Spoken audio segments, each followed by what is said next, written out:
Kannur ADM ആയിരുന്ന നവീൻ ബാബുവിന്റെ ഭാര്യ മഞ്ജുഷ കൃത്യമായി മനസ്സിലാക്കുന്നുണ്ട് കണ്ണൂർ ലോബിയുടെ ഏറ്റവും വലിയ ചതി എന്തായിരുന്നു എന്നുള്ളത്. കണ്ണൂരിലെ CPIM നേതാക്കൾ തൻ്റെ വീട് സന്ദർശിച്ചത് എന്തുദ്ദേശത്തോടെയാണെന്ന് പിന്നീടാണ് അവർക്ക് ബോധ്യപ്പെട്ടത്. MV ഗോവിന്ദൻ അടക്കമുള്ളവർക്ക് സംരക്ഷിക്കേണ്ട ഒരു വലിയ ബാധ്യതയുണ്ടായിരുന്നു. TP ദിവ്യയെ മാത്രമല്ല, കണ്ണൂർ ലോബിയെ മൊത്തത്തിൽ. കാരണം അവിടുത്തെ മാഫിയ സംഘങ്ങളുമായുള്ള അടുത്ത ബന്ധം MV ഗോവിന്ദൻ്റെ മക്കൾക്ക് വരെ ഉണ്ട് എന്നുള്ളത് വ്യക്തമാകുന്ന സാഹചര്യമാണെന്ന് ആരോപണം ഉയർന്നിരുന്നു. ഇപ്പോൾ മഞ്ജുഷ കോടതിയിൽ കൊടുത്ത ആ ഒരു കാര്യമുണ്ട്. അതായത് ജസ്റ്റിസ് ബിച്ചു കുര്യൻ തോമസിൻ്റെ സിംഗിൾ ബെഞ്ച്, ഹൈക്കോടതി സിംഗിൾ ബെഞ്ച് പരിഗണിക്കുന്ന കേസിൽ മഞ്ജുഷ നൽകിയ അപ്പീലിൽ കൃത്യമായി പറഞ്ഞിരിക്കുന്ന ഒരു കാര്യം, അതായത് ഹൈലി പൊളിറ്റിക്കൽ ഇൻഫ്ലുവൻസ് ഉള്ള ഒരു വ്യക്തിയാണ് TP ദിവ്യ. അവർ കണ്ണൂർ ജില്ലാ കമ്മിറ്റി അംഗമാണ്. നിരവധിയായ സ്ഥാനമാനങ്ങൾ ഉണ്ട്. വളരെയധികം ബന്ധങ്ങൾ കാത്തുസൂക്ഷിക്കുന്നവർ. അവർക്കെതിരെ ഒരു അന്വേഷണം വ്യക്തമായി നടത്താൻ ഇവിടെ സംസ്ഥാന സർക്കാർ ശ്രമിക്കില്ല. അട്ടിമറിക്കുന്നു. അട്ടിമറി കൃത്യമായി ഉന്നയിക്കുന്ന എല്ലാവിധ തെളിവുകളും മഞ്ജുഷ പറഞ്ഞിരിക്കുകയാണ്. അതായത് അന്വേഷണ സംഘത്തിൻ്റെ എല്ലാ രീതികളും തുടക്കം മുതൽ തന്നെ അത് ആത്മഹത്യയാക്കി തീർക്കാൻ വേണ്ടിയുള്ള ശ്രമങ്ങൾ കൃത്യമായി തന്നെ വെളിപ്പെടുന്ന നിമിഷമായിരുന്നു. ഈ ആത്മഹത്യയെ സംബന്ധിക്കുന്ന ഒരു രേഖയും, അതായത് ഒരു കത്ത് പോലും എഴുതി വച്ചിട്ടില്ല, ഒരു ആത്മഹത്യ കുറിപ്പ് പോലും ഇല്ലായിരുന്നു. കൃത്യമായി മഞ്ജുഷ പറയുന്ന മറ്റൊരു കാര്യമുണ്ട്. ഫാബ്രിക്കേറ്റഡ് എവിഡൻസ് ഉണ്ടാക്കി കോടതിയെ തെറ്റിദ്ധരിപ്പിച്ചുകൊണ്ടിരിക്കുകയാണ് ഇവർ. അതായത് അന്വേഷണ സംഘം ഈ ഫാബ്രിക്കേറ്റഡ് സ്റ്റോറി ഉണ്ടാക്കുന്നതിൽ മുഖ്യ പങ്ക് വഹിക്കുന്നു എന്ന് വ്യക്തമാക്കുന്ന മഞ്ജുഷയുടെ വാക്കുകളായിരുന്നു ഇത്.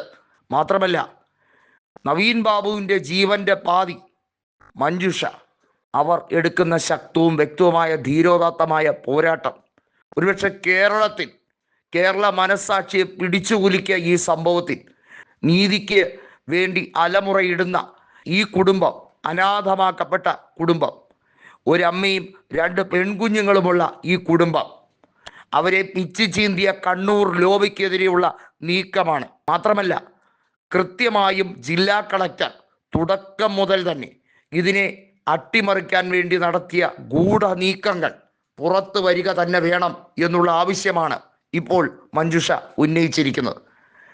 എന്തുകൊണ്ടാണ് അവിടെ ADMനെ അപമാനിക്കാൻ വേണ്ടി കണ്ണൂർ ജില്ലാ പഞ്ചായത്ത് പ്രസിഡന്റായ TP ദിവ്യ ചാനലുകാരെ വിളിച്ചു വരുത്തിയത്?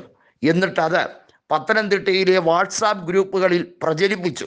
അതായത് നവീൻ ബാബുവിനെ ഒരു അഴിമതിക്കാരനായി ചിത്രീകരിക്കുക, അവിടുന്ന് സ്ഥലം മാറ്റി പോകാൻ ഉദ്ദേശിക്കുന്ന നവീൻ ബാബുവിനെ എല്ലായിടത്തും പറഞ്ഞു നാറ്റിക്കാൻ ഒരു കഥ തന്നെ മെനഞ്ഞുണ്ടാക്കി. അതിനുവേണ്ടി പ്രശാന്തൻ എന്ന് അപരനാമമുള്ള TV പ്രശാന്ത്, അയാൾ പറയുന്നു എനിക്ക് 2 ഒപ്പാണ് ഉള്ളത് എന്ന്.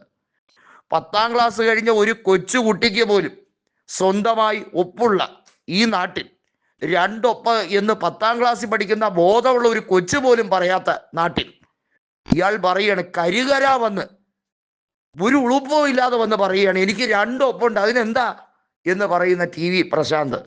അയാൾ ഒരു സർക്കാർ ഉദ്യോഗസ്ഥൻ, അതായത് സർക്കാർ ജീവനക്കാരൻ. കൃത്യമായി പരിയാരം മെഡിക്കൽ കോളേജിലെ ഒരു ജീവനക്കാരന് പെട്രോൾ പമ്പ് തുടങ്ങാൻ എവിടെ നിന്നാണ് ഇത്രയും പണം?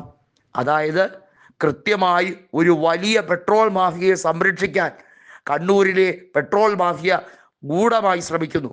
അവർക്ക് നവീൻ ബാബുവിനെ അപഹരിക്കണം, നവീൻ ബാബു ജീവനോടെ ഉണ്ടാകരുത്, ജീവിച്ചിരുന്നാൽ അപകടം, അവരുടെ കൃത്യമായ ഇടപാടുകൾ ഒന്നും തന്നെ നടക്കില്ല എന്ന വ്യക്തമായ ധാരണ അവർക്കുണ്ടായിരുന്നു. നവീൻ ബാബു കൊല്ലപ്പെടേണ്ടത് അവരുടെ ആവശ്യം തന്നെയായിരുന്നു എന്നുള്ളത് വ്യക്തം എന്നാണ് ഇപ്പോൾ മഞ്ജുഷ വ്യക്തമായി പറയുന്നത്. മഞ്ജുഷയുടെ വാക്കുകളിൽ അതുണ്ട്. മാധ്യമങ്ങളിലൂടെ മഞ്ജുഷ ഒന്നും വിട്ടു പറയുന്നില്ല. കാരണം കൃത്യമായി തെളിവുകൾ ഞങ്ങൾ കോടതിക്ക് കൊടുക്കാൻ ഇനിയും സമയം വേണം. ഇത് അവസാനിപ്പിക്കാൻ പാടില്ല എന്നുള്ളത് മാത്രമല്ല, ഇതിനകത്ത് ഫൈനൽ റിപ്പോർട്ട് കൊടുത്തൂടെ എന്ന് പറയുമ്പോൾ മഞ്ജുഷയുടെ അഭിഭാഷകൻ പറഞ്ഞിരിക്കുന്നത് ഫാബ്രിക്കേറ്റഡ് എവിഡൻസ് ഉണ്ടാക്കിയിരിക്കുകയാണ്. അന്വേഷണവുമായി ബന്ധപ്പെട്ട കേസ് ഡയറി ഇതുവരെ കൊടുത്തിട്ടില്ല. ഉദ്യോഗസ്ഥർ ഹാജരാക്കണമെന്ന് ജസ്റ്റിസ് ബിച്ചു കുര്യൻ തോമസ് അധ്യക്ഷനായ ബെഞ്ച് പറഞ്ഞിരിക്കുകയാണ്.